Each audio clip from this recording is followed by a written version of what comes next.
欢迎来到热点新闻频道，请订阅并关注以获取最新资讯。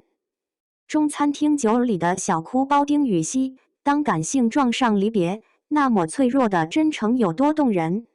综艺的世界向来是欢笑与热泪交织的舞台，但总有一些瞬间，并非刻意设计的煽情，却能轻易刺破屏幕，直抵人心最柔软的角落。最近，在备受关注的中餐厅9录制期间，演员丁禹兮因离别情绪失控躲起来哭泣的事件，就在网络上掀起了一阵不大不小的热议。这并非他第一次展现脆弱，却也无疑是最让许多观众记忆深刻的一次。那个在镜头前常常带着笑意、偶尔酷酷的少年，在真实的情感面前，露出了最不加掩饰的柔软的底色。据现场目击者描述，那是一个寻常又带着些许伤感的午后。节目组中一位成员，据猜测可能是翻译姐姐或其他短期加入的嘉宾，即将提前离开摩洛哥，结束这段共事的时光。在送别的现场，丁禹兮努力地强忍着即将溢出的泪水，脸上维持着礼貌而疏离的微笑。可当人群散去，镜头似乎也暂时转移了焦点，他转身，几乎是瞬间，情绪的堤坝彻底崩溃。他躲到了一个相对僻静的角落，眼眶泛红，甚至下意识地用手去整理头发，仿佛想用这个动作掩盖住内心的翻江倒海。然而，细心的镜头还是捕捉到了他那一刻的失态与无助，那份被瞬间击溃的脆弱，毫无保留地展现在了观众面前。这一幕让许多观众既心疼又觉得无比真实。丁禹兮的感性细腻早已不是什么秘密。回顾他的过往，无论是在影视作品还是综艺节目中，这种高共情力都如同他性格里一道醒目的纹路，清晰可见。在参加演员的品格时，他能够迅速带入角色，演绎到动情处潸然泪下。那份对角色的理解和共情力，让评委和观众都印象深刻。而在他与70吉祥剧组共同录制的团综里，当聊到与好友们相处的点滴，提及珍贵的友情时，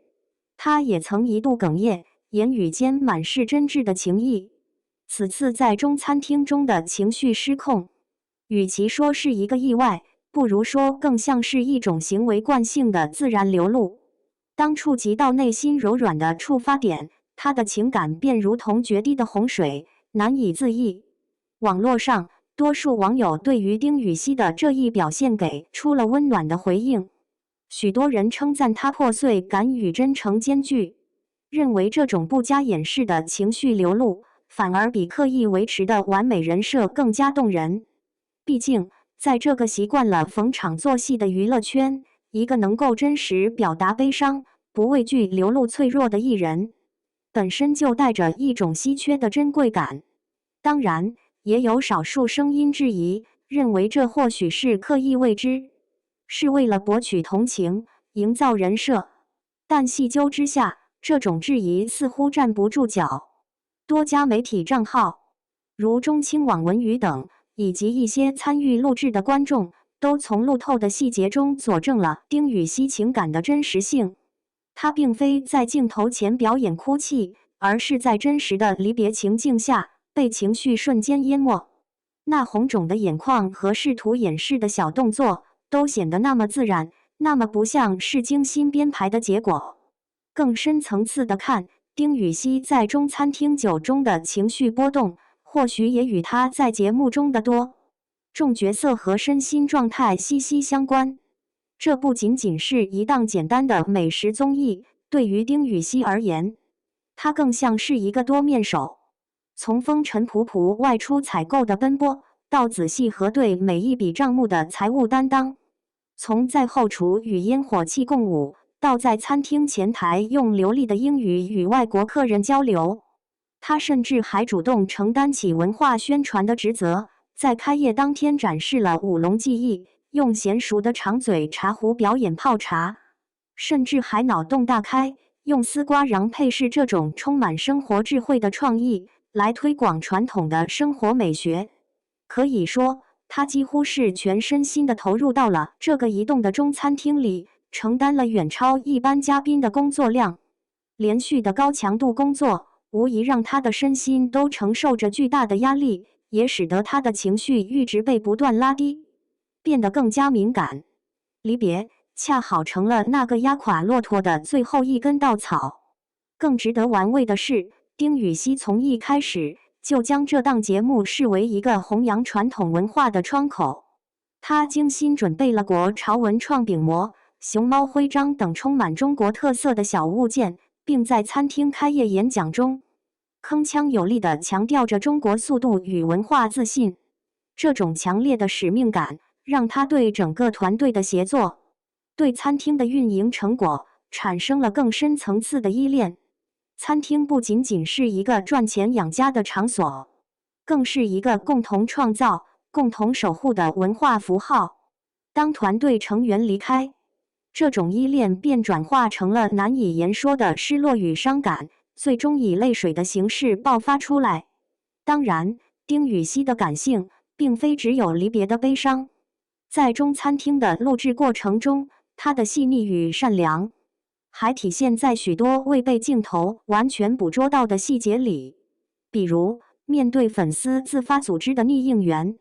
送来的粽子和小炒牛肉，他会真诚地表达感谢；和餐厅里结识的摩洛哥小男孩踢球玩耍时，尽管镜头可能并未聚焦，但他鞠躬致谢的瞬间也被有心人记录下来。他对环境的情绪感知也异常敏锐，看到蛇时被吓到，但强装镇定，过后可能还心有余悸；看到可爱的玩具时，又会瞬间流露出一丝纯真的童趣。这些看似矛盾的瞬间，恰恰凸显了他内心柔软而丰富的层次。那个表面上酷酷的，其实软软的丁禹兮，真实的让人无法抗拒。从时间线上看，这次离别事件发生在节目临近收官之际6月3日，而节目官方定档于6月20日开播。此时，团队成员们已经共同经历了风风雨雨，彼此间的情感早已在磨合中沉淀下来，形成了微妙的羁绊。离别总是在熟悉之后才显得格外刺痛。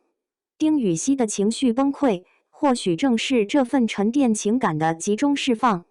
有趣的是，丁禹兮在综艺中流露出的这份破碎感与真诚，似乎也与他演员身份产生了奇妙的联动。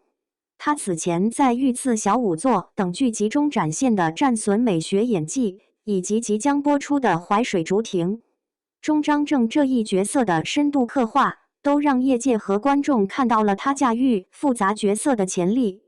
综艺中不加修饰的情绪流露，某种程度上也可以看作是他未经设计的演技试炼场。每一次真实的反应，都在无形中提升着观众对他未来作品的期待值。甚至一些品牌方如亨氏意面、哈曼等，也敏锐地捕捉到了这一波热度，借势进行推广。丁禹兮的商业价值在这次事件后似乎也得到了进一步的扩大。业内对于丁禹兮这种高敏感度的特质普遍持认可态度。许多专业人士认为，这种共情能力强的特质，恰恰是演员塑造复杂角色的宝贵财富。能够敏锐地捕捉到情绪的细微变化，并将其自然地融入表演，这本身就是一种天赋。而中餐厅9中他那些真实的、未经雕琢的情绪片段，无疑为他的演员天赋提供了生动的注脚。最终，丁禹兮在中餐厅9中展现出的这份感性，以及随之而来的争议与讨论，或许都在提醒我们，艺人也是普通人，他们有欢笑，也有泪水，有坚强，也有脆弱。那份不加掩饰的真诚，无论在哪个时代，都足以打动人心。而对于丁禹兮个人而言，这份被放大的破碎感与真诚，或许将深刻地影响他未来的道路。无论是角色选择上更多地向内心戏丰富的剧本倾斜，还是中餐厅9的积极口碑位，他带来更多登上大型舞台的机会。我们都期待着能看到这个酷酷的外表下藏着软软内心的演员，继续用他的真诚与努力书写更多动人的故事。毕竟，正是这份真实，让他在众多星光中显得如此与众不同，如此令人心动。